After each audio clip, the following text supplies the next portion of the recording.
Hey everybody, this is Perch. It just so happens I have a ready-made answer to this question. I went to the Dallas Comic Con, and I was thinking about this. It's been about a month or two since I was at that. So it's some time has passed, but I find myself remembering this incident. By and large, it was a good time. And by and large, most people were very friendly and pleasant. And, there is an interesting vibe at a Comic Con that I think a lot of artists will recognize kind of what I'm about to say, which is, you're there to make money. And so you're tabling at the show, you put some expense into it, you brought some material down, and you kind of have a feel for the health of the show early.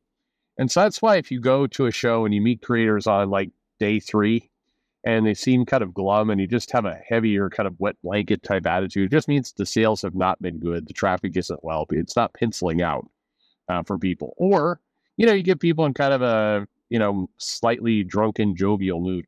I still maintain, and this may not be true. This may be more my experience just because I've known a lot of these people for a long time.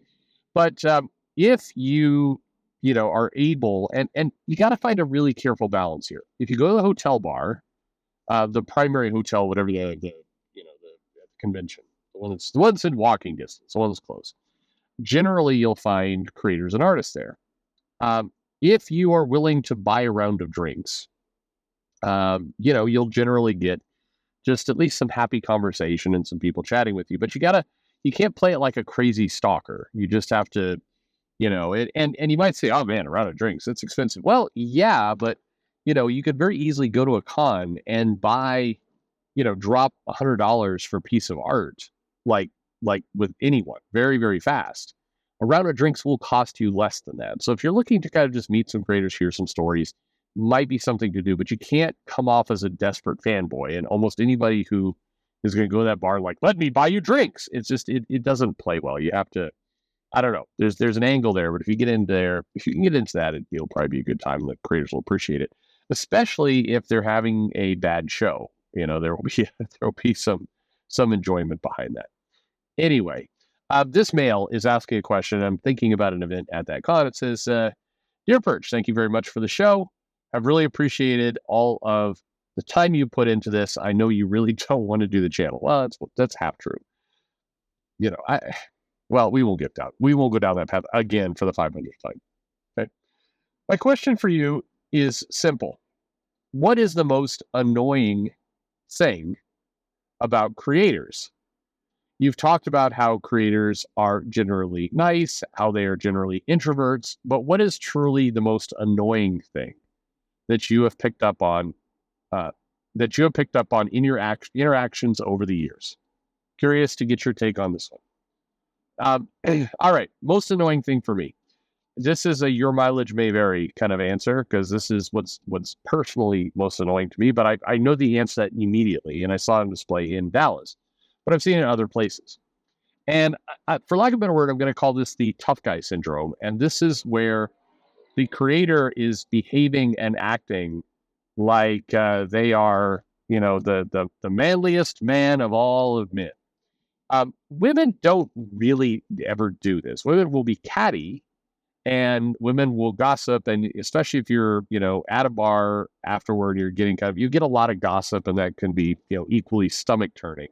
But the truly most annoying thing is a creator who is it's a combo of two attitudes. It is like puffed out chest. I am an MVP. I am important. I run this show. I'm a tough guy. Almost often immediately followed by the most Karen-like behavior of other people in the show. If a fan, is kind of too rude or standing too close to the table, barking like, get back. I'm going to call security.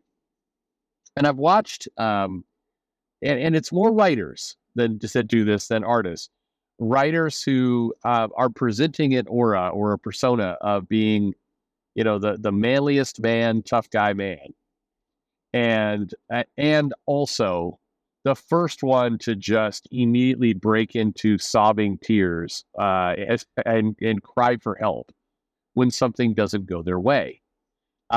it's the, and I'll use this from established other things. It is the Mark Wade, for example, behavior of a guy who will often talk about how tough he is, how strong he is, how impressive he is, and then be very, very fast to want to call security to escort somebody out of the show if they are, not doing what he wants, or if he perceives them to be bothering people. And what bugs me about this personally is if somebody's going to come out and really put on an act, and it is an act of, you know, I am King Min. I handle things the tough way. I am strong. I'm not soy. I'm not some woman. I it will simultaneously will immediately just whine and bitch like crazy if they get called a name that they can't immediately come back from, or if something is bothering them in a tiny little peculiar way. I don't know. And there are several people in comics who come across this way, and it is we want the act and the persona of being alpha male, but we also want to immediately cry victim, cry they hate me, they're picking on me, this person is mean. It's that stuff. It's like, if you're gonna be alpha male, own it, the goods and the bads. If you look at actual tough guys, tough guys get into fights and sometimes lose, and they don't cry like a bitch. They pick themselves up, they vow eternal revenge, and and they move forward with a renewed sense of purpose. They do not go, crying to any sense of authority because they're being picked on. I never have understood this, and you see it, you see it in comics, you see it with some YouTubers, quite frankly, who also will do the I am the authority on men, and oh no, I'm somebody is picking on me. I need help. Like, why is this person being mean to me? It's unfair. Like own your masculinity, or at least your pride, and don't do this shit. Anyway, so at the Dallas Con, there was a writer who was definitely presenting themselves, and I think had the belief and the aura of, I am an MVP, I am a star, the world revolves around me. But on numerous occasions, I was just standing talking to somebody else, was trying to get a hold of and flagging down people who were working the convention because their table was getting too crowded. The person was whining. It just and it just was the grossest behavior. Be Meanwhile, by the way, by contrast, you had like Jeff Loeb, who had the unenviable position of being like right next to Art Adams, and kind of also on a corner where there was a ton of crowd always, not just for those tables, but also just there's a convergence zone of people walking around. Table is always crowded. He was chuckling, smiling, having a good time.